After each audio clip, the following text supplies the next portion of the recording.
So extremely exciting news right now. We finally know when our next Smash DLC character is going to be announced to us, and it's tomorrow. Over on Twitter, Nintendo of America wrote, the next hashtag Smash Bros. Ultimate DLC fighter will be revealed tomorrow at 7 a.m. PT. The video presentation will be roughly 3 minutes long, followed by a brief message from director Masahiro Sakurai. Tune in here tomorrow. And then there's an image that says announcing a new fighter. Tune in October 1st, 7 a.m. PT, 10 a.m. ET.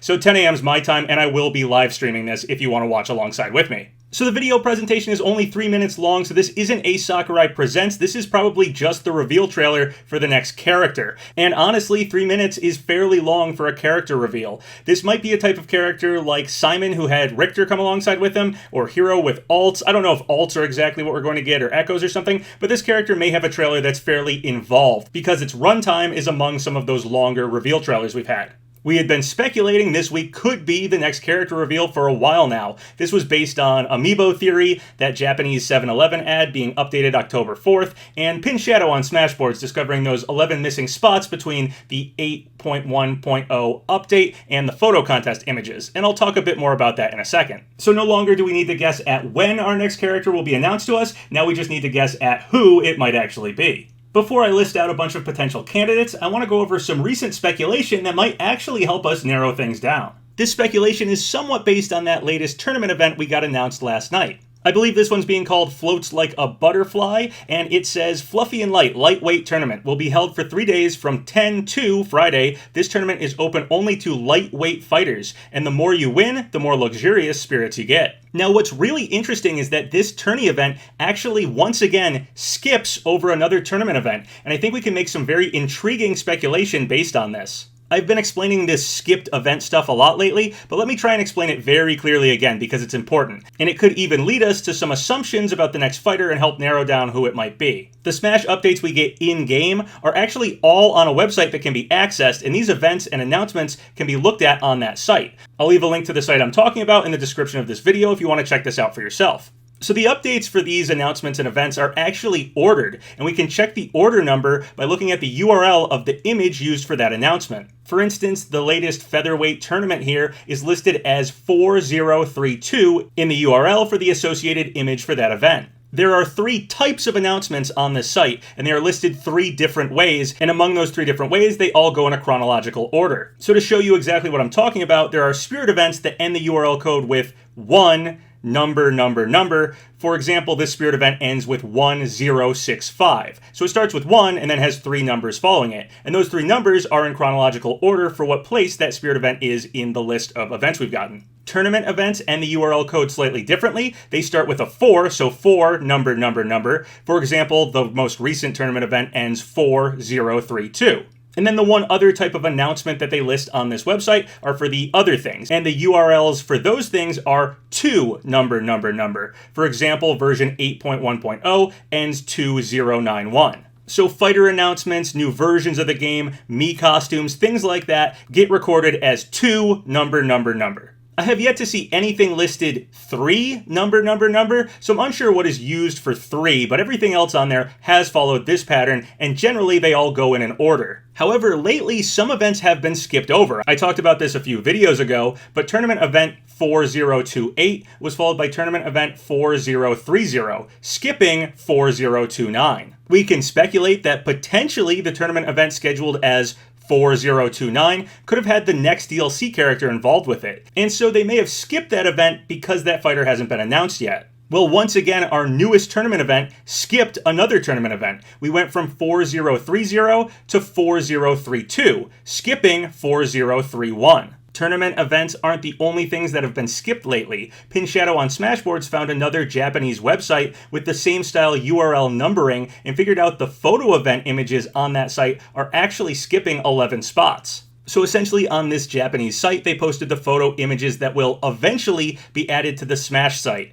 and they are all numbered as 2103. The last URL we have ending in a 2, number is for version 8.1.0 update, which is listed as 2091. So again, the photo event skipped 11 spots in between the version 8.1.0 update. Pinshadows made a guess at what those 11 spots could be. Likely they're for this next fighter and possibly the Miis that they announce alongside with them and all the other stuff the website adds when a new fighter happens. So here's a clear visual of what's going on. The Spirit events are going in order just fine. The tournament events have skipped over 2 tournaments now, and the photo event actually skipped 11 spots, likely all filled in by the next fighter. So I actually want to take this whole thing a step further by speculating based on those skipped over tournament events. It's very possible they potentially skipped over those 2 tournament events because they involve the next fighter. That's of course an assumption, but it would be a logical reason as to why those events were skipped. So with that in mind, if we look at the tournament events we did get that obviously do not involve the next fighter, we have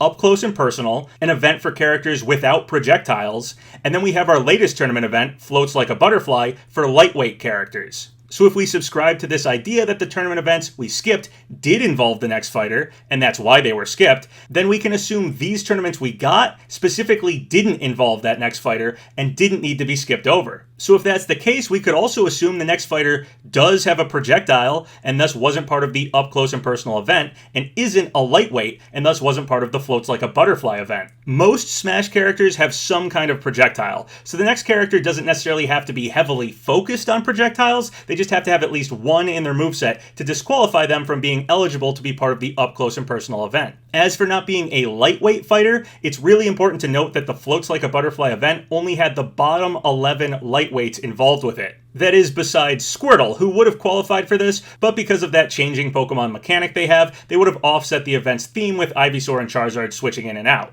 So everyone that's heavier than Meta Knight and Zero Suit Samus are not part of this event, and there are still lots of fighters in Smash considered to be lightweight fighters that are still heavier than the bottom 11 lightweights. So if we do believe that the next fighter has a projectile and isn't a lightweight, they only have to be heavier than the bottom 11 fighters. They can still be a rather lightweight character, just not the absolute bottom of the list. I'll also add that Mewtwo is a character who does qualify for this tournament. Though if Mewtwo wasn't already in Smash, I don't know if I'd speculate they would end up as a lightweight from a conceptual standpoint. Essentially what I'm getting at here is that it's difficult for us to assume the exact weight class a character might be placed in for Smash until we actually see them in the game. For instance, if these characters were not already in Smash, could you correctly guess who would be lighter and who would be heavier between Isabelle, Falco, Sonic, Pikachu, and Mewtwo? Probably not, and only 2 of those 5 characters I just mentioned qualify for this Floats Like a Butterfly event. So while I do find this really interesting, obviously it's based on an assumption about why they skipped those tournament events,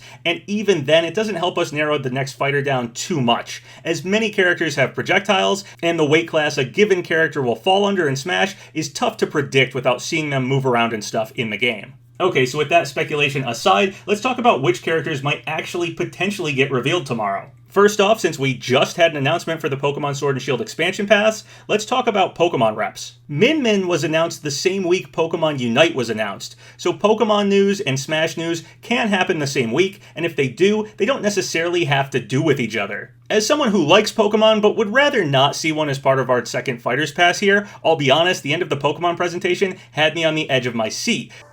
I do have one last announcement for you, though. To help commemorate the release of the Crown Tundra, we've made a special music video for you all. This was a team effort between Pokemon and the popular Japanese rock band So, I'll wrap things up for today. Anybody else get scared? Anybody else get scared by that? But it turned out that extra thing they had at the end was just for this music video, which was actually pretty cool in my opinion. Of course, getting past this Pokemon Sword and Shield update video doesn't mean a Pokemon rep can't still happen for Smash tomorrow. A Pokemon rep has always been a possibility for the second Fighters Pass, and it's possible with the Smash reveal happening so close to when we just got new Pokemon information, it could be a Pokemon rep here. Some strong candidates for this, of course, are the starter Pokemon, particularly Cinderace, as they seem to be the starter Pokemon that's being pushed lately. And Rillaboom seems possible to me as well to complete the Fire, Water, Grass fully evolved starter trifecta we have going on with Greninja and Incineroar. Personally, if it is a Pokemon rep, I'd rather they not do a fully evolved starter from Sword and Shield, but instead do someone like Toxtricity. He's a fan favorite Pokemon from this gen, and that would be my personal choice if a Sword and Shield rep does have to happen. Though again, overall, I'd rather not get a Pokemon rep for this DLC. I like Pokemon, and a Pokemon like Toxtricity, I'd probably be very happy to have in Smash, and I'd warm up to them quickly, but with only 5 spots left, and Pokemon already being very well represented in Super Smash Bros., I'd rather other characters get into Smash instead. All that said, a Pokemon rep happening tomorrow is a definite possibility. We also have a potential leak right now, so I figured I should address this, though I'm not sure how much I trust this one myself. The potential leak I'm talking about is for Tracer from Overwatch, and this isn't the first time she's been speculated for Smash. On Twitter, EasternHurdle78 sent me, "Hey PapaGenos, I have read about this person who has gotten some Overwatch stuff right in the past. He goes by the name Slayers Fan, and he's claiming that Tracer will be our next character. What are your thoughts?" So supposedly this was posted by Slayers Fan over on GameFAQ, though the thread has been deleted right now. They say, "I don't post as often as others, but for those that ever read anything I wrote, I don't lie to people. I am not going to say how, but this morning I have inside information about the next fighter. I personally hate when many leakers pretend to know who is coming out next, and instead of letting you guys know, they just do these stupid vague hints or riddles so they can cover their butts. Not me. I'm going to spell it out for you, so you can bookmark this if you want. The next fighter is Tracer, one of the lead heroes in the game Overwatch. It's a first-person shooter by the Blizzard Company. Came out in 2016. They signed the contract, the Nintendo, in the early months of this year. Finalizing other things for Overwatch took longer because of COVID. Tracer plays like a fast, agile fighter. She has every move from her game, so shooting her pulse pistols, blink, and recall. They all basically play out the same as in Overwatch. Her pulse bomb is the final smash, and also shows a few cameos from her team when it's executed. The reveal video shows almost the entire cast of current Overwatch playable characters, and towards the end we see Tracer receiving the smash envelope digitally on her computer screen at the Overwatch operations base. That's everything right now, and if anyone cares, in Overwatch they have a character named Orisa, who I leaked 2 upcoming skins for that were released in 2019, the Chinese dragon skin and her demon Halloween one. So I will add, I've never seen anyone correctly guess the trailer for a character. There of course could be a first time for everything, but those kinds of leaks have historically never turned out to be true. I think the closest we've heard was the Ken Cineroar trailer being on the boxing ring stage was sort of predicted, but with both characters heavily speculated when box theory was being discussed, revealing those two in the boxing ring stage wasn't a difficult thing to guess they might do. I've seen some articles covering this possible Tracer leak now, but the GameFAQ's post itself is deleted as far as I can tell, and I tried looking into the history of Slayers Fan to see if they really did predict skins for that Overwatch character, and unfortunately I wasn't able to find a source for that claim. Also, of course, having info about skins for a character in Overwatch is a much different leak than having what appears to be a lot of info for the next Smash fighter. I do have to add here, Jeff Kaplan did say he'd be cool with letting any Overwatch character into Smash Bros. If the Smash team wanted one. So I guess we'll just have to wait it out and see if this leak turns out to be true or not. So now let's talk about what's happening in the next few days here that could potentially coincide with and greatly benefit from a Smash character being revealed, because there's actually another Activision Blizzard character other than Tracer that I'd much rather see. Crash Bandicoot 4, It's About Time, launches for PS4 and Xbox on October 2nd, the day after our Smash character reveal. Crash is of course an Activision character, and Crash 4's website also leaked that the game would likely be coming to Switch eventually, but that hasn't been officially announced yet. Announcing Crash for Smash Bros. And Crash 4 for Switch would be a perfect reveal. The timing to announce Crash right now would also greatly benefit the sales of Crash 4 launching on those other consoles, so this is legitimately a perfect time to announce Crash Bandicoot. I also cannot think of a character that both deserves to be in and fits so well alongside the cast of Smash Bros. Crash Bandicoot was simply made to stand alongside Mario and Sonic in Smash. The late 90s console war mascots, battling it out is a dream many gamers have had for a long time, and finally seeing that reality would be incredible. Crash, of course, isn't the only character who could fit well for the timing of this Smash announcement. Doom is coming to the Xbox Game Pass October 1st, the same day as our Smash announcement.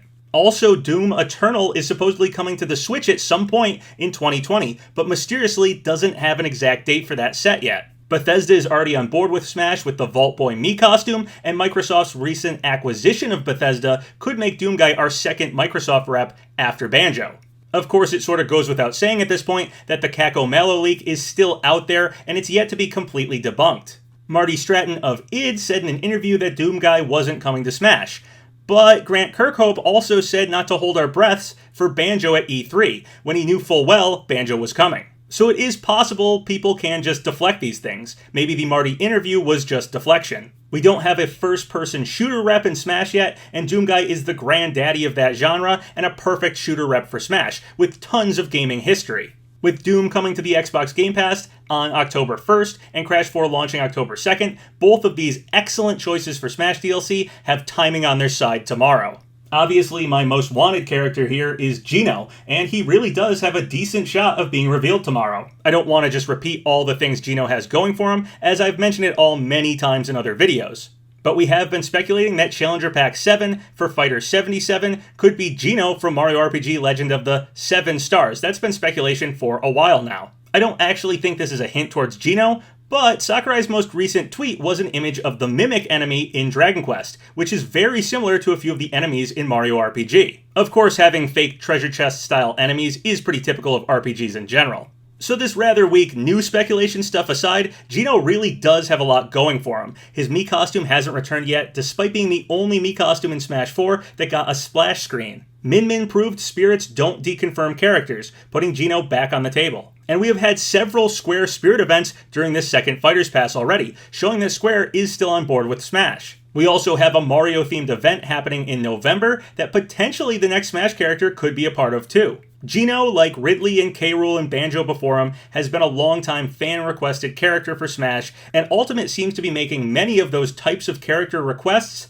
a reality. Sakurai is listening to the fans, and he's mentioned Geno before. Of course, I always admit Geno could end up just a deluxe Mii costume or something, and I'd be okay with that. I really do like the ones we've gotten so far, and it's about as close to a playable rep as you can get without being completely playable. However, obviously, I'm still hopeful Geno gets in Smash as a playable fighter, and it is a possibility that's what we might see tomorrow. There are plenty of other likely characters for Smash that could get revealed tomorrow as well, and I don't have time to talk about all of them right now. I've been talking about them for months leading up to this anyway. But the characters I went over in this video are the ones currently on my mind going into this Smash announcement. Since I don't know who it is, and I haven't heard any good leaks or rumors personally, I only have speculation and guesses for the next fighter. And because no character's speculation clearly stands out ahead above the rest right now, I'm just going to go into this one hopeful we get Geno. If we don't, that's fine, I'll just hope he happens later on. That said, I will be wishing for Geno tonight. Whoever it is though, let's just be thankful that we didn't get this shadow dropped on us. Anyway, let me know who you think it might be, and I'll see you guys tomorrow. So once again, thank you guys for all the subscribes, all the likes. It really helps out the channel. So if you haven't subscribed yet, go ahead and do so, or like the video, or leave a comment, whatever you want. Until next time, have a good one.